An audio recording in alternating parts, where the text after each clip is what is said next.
That dude literally shot Hal Jordan. What the hell? This was a really good second episode. I really enjoyed the way that this episode made me think the things that I thought the episode was trying to convey. And the pace at which it's moving the story forward, I thought looked really good at the same time. I don't know. I thought this was a really solid follow-up episode to a great premiere of Lanterns on HBO Max. Welcome in, everybody. My name is Strez. I talk about all things fandom here on this channel. So if that's something that you might be interested in, click that subscribe button, I guess. I don't know. Maybe wait until the end of the video to decide if you like me or not and you want to subscribe. That would make sense. But yeah, I think this episode of Lanterns did a really good job of moving the story forward. I thought it's giving us some needed backstory and some needed information to move the story forward while also still somehow moving the story forward at the exact same time.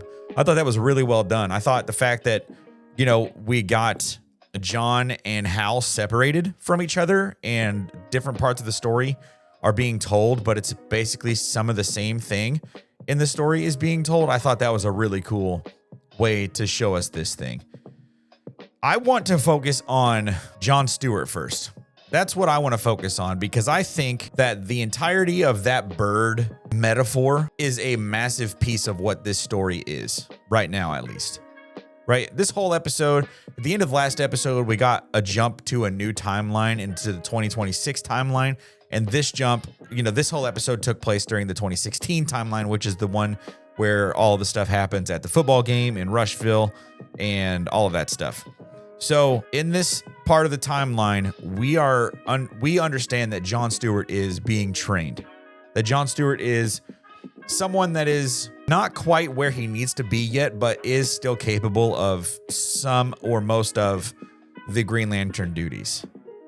And I think the fact that we got that bird this whole episode with John shows us just how powerful he can be when they give him a chance to have the ring on his own. But also at the same time, the bird is telling us more about John than I think the normal viewer might realize. I think that bird metaphor, and it confirmed my thought about this metaphor when he decided to finish the construct at the end of the episode there. It was not only him being able to prove himself to himself and to Hal Jordan, but also it felt like he was able to have his own wings and kind of fly in a sense, even though he couldn't fly at the beginning of the episode, to kind of fly in a sense free of the coaching, the harshness, the criticism from his mentor, Hal Jordan. I think that it was, for him, it meant something about being free from all of that. Being free to do things his own way, to do things at his own pace, the way he thinks that they should be done. And he kept the bird alive the entire time, and it followed him everywhere. It went into that void when he went in to get the lantern, which, by the way, that was such a cool scene. Holy cow. We got to see the lantern we got to see the lantern, Sinestro, and talk about Manhunters in this episode. That was really cool. I obviously I'm captured by John Stewart's story. The way that they're trying to tell his story in this show, I think, has been so intriguing and so well done. And honestly, obviously, the way that they've been doing Hal Jordan's story as well has been just really fun to watch. Just a really well told story to watch. But I think in this episode specifically, I really enjoyed the piece with John Stewart and that bird, because that bird did a lot of talking for him without him having to tell the viewer, me, anything more than what it was showing us on the screen. And once he gets back and Hal Jordan's like, what's with that bird anyways? And John's like, it's just a bird. And then he, finishes the construct and it, does that little green dust thing that their constructs seem to do in this universe. It was really cool. He was like, I don't need this anymore. I've proved myself. I was able to fly on my own. I was able to be free for a little bit. And I got my ass beat and I was introduced to a new race of aliens and I still don't know what they are. And they told me about this thing that I've never heard of and I want to hear more about it. Tell me what you know about the Manhunters. I thought that was really great writing for Jon Stewart in this episode. I thought that they knocked it out of the park with Jon Stewart's story in this episode. And then on the flip side, I thought it was a great Hal Jordan episode too. And I think one of the beauties of this TV show is the fact that it's called Lanterns. And it's not just Green Lanterns or the Green Lantern solo. It's Lanterns, right? So I doubt that they would do this. That it would be a season 2, season 3, season 4 type thing, right? Incorporating Yellow Lanterns, Red Lanterns, all of those.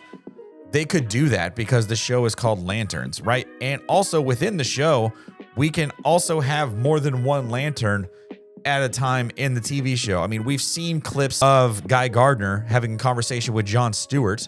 I don't know where that's going to take place in the timeline for any of these types of things, right? But then we've also got Jon Stewart and Hal Jordan at the same time on the screen. So we are being able to see a lot of different stories of a lot of different lanterns throughout the telling of this season that is episode 1 of Lanterns.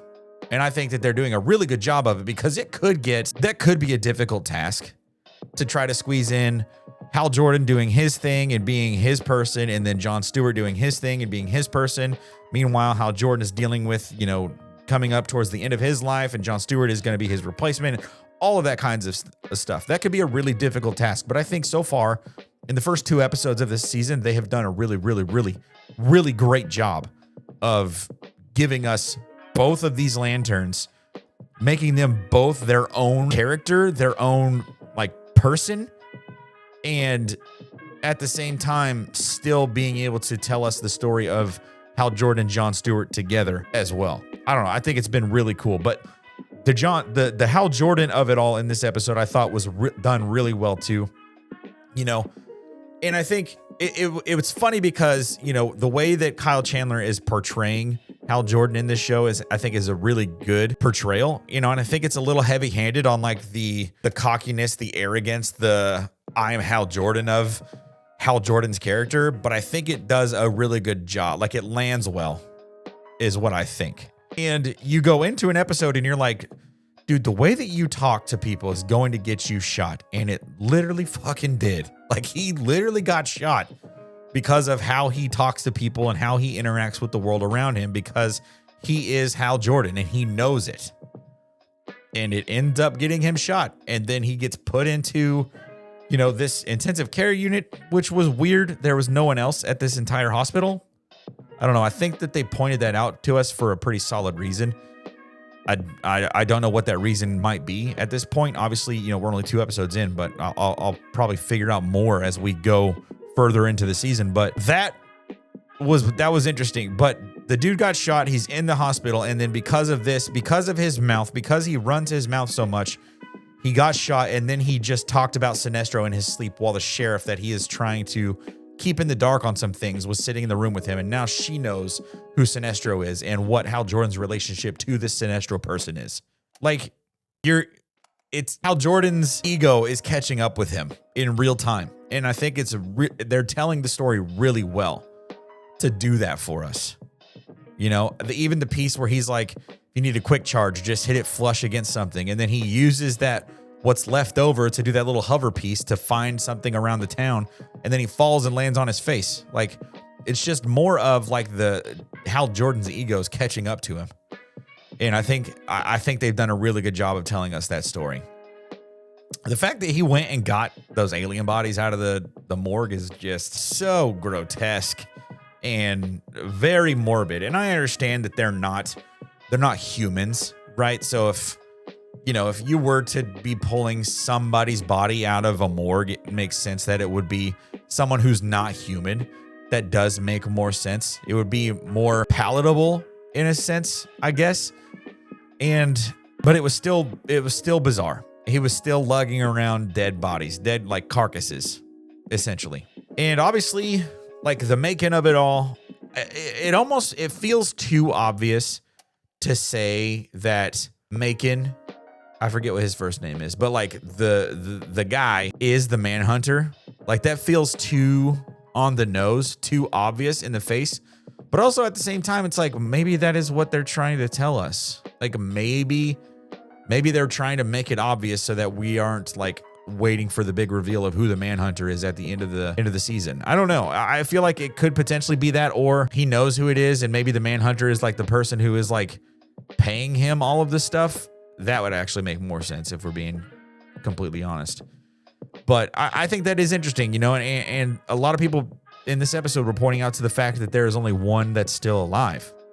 And I was thinking, okay, well, who is it? Like, if there's only one that's alive, how is that the case? Like, and if it is, and Sinestro saying that it's it's Hal Jordan's second biggest problem, and then asks to hear everything he knows about Jon Stewart, like, that makes me wonder, like, wow, okay, what Manhunter could this be?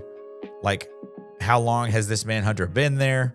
You know, like, it opens so many questions. It opens so many doors. Like, so many pieces of Pandora's box are opened up when you start thinking about like who this Manhunter could be. I think it's a really interesting way that they're telling this story. I thought it was interesting though that we didn't get any, it kind of bothered me actually. I don't think I liked that we didn't get any 2026 timeline interactions in this show, in this episode. You know, because we got the episode ended last week with jumping to the 2026 timeline and seeing how Frozen, dead, in the bleachers, and Jon Stewart, seeing him, and the sheriff was there.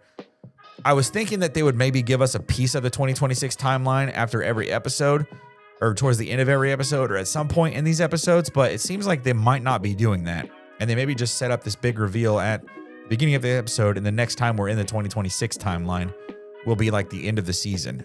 I hope that they don't do that. I feel like it would be really cool just to be able to play with time a little bit and tell us the 2026 story too, as the 2016 story is like unfolding. And maybe they'll do it in episode 3, maybe not, but I feel like they could. It obviously feels like something's related because he's still stuck on that football field. So it would make sense that as the story in 2016 is unfolding, we would learn more about the 2026 storyline as well. But maybe not. I don't know. That was probably the only thing that I didn't really like about this episode. I think this show has been exactly what the DCU needed. This is exactly what James Gunn and Peter Safran needed. This is exactly what Warner Brothers and HBO needed. Like, they needed this show to knock it out of the park. And I really think that Lanterns has been, through 2 episodes, has been arguably the best of the DCU that we've gotten so far. And I think Creature Commandos was awesome. I loved Superman. Obviously, I was pretty high on Supergirl. I know a lot of people weren't high on Supergirl. You know, I truly think that this Lantern show has really been like the peak of the DCU so far, which is a pretty solid peak if we're being honest. Like, just in terms of like superhero television, this show is up at the very top with, you know, whatever TV shows that you want to throw in there. Like, Lanterns absolutely has to have a conversation for being at the very top in terms of like superhero television. So yeah, did I miss anything? I think I covered everything that I wanted to cover. I really just wanted to talk about like that bird metaphor with Jon Stewart. Let me know what you guys think about this episode in the comment section below. Did you like it? Did you not like it? What stuck out to you? What do you think about the bird? What kind of metaphor do you think it's trying to tell? Let me know all of your thoughts in the comment section below. Drop a like on your way out. And if I did earn it, like I said at the beginning of the video, click that subscribe button. We're slowly inching our way towards 800 subscribers, which is really cool. I'm trying to hit 1,000 subs by the middle of January. By the end of the year, actually, is where I'm trying to hit 1,000 subs. So we're getting closer and closer every week. But yeah, I'll catch you guys in the next one. Enjoy your dinner.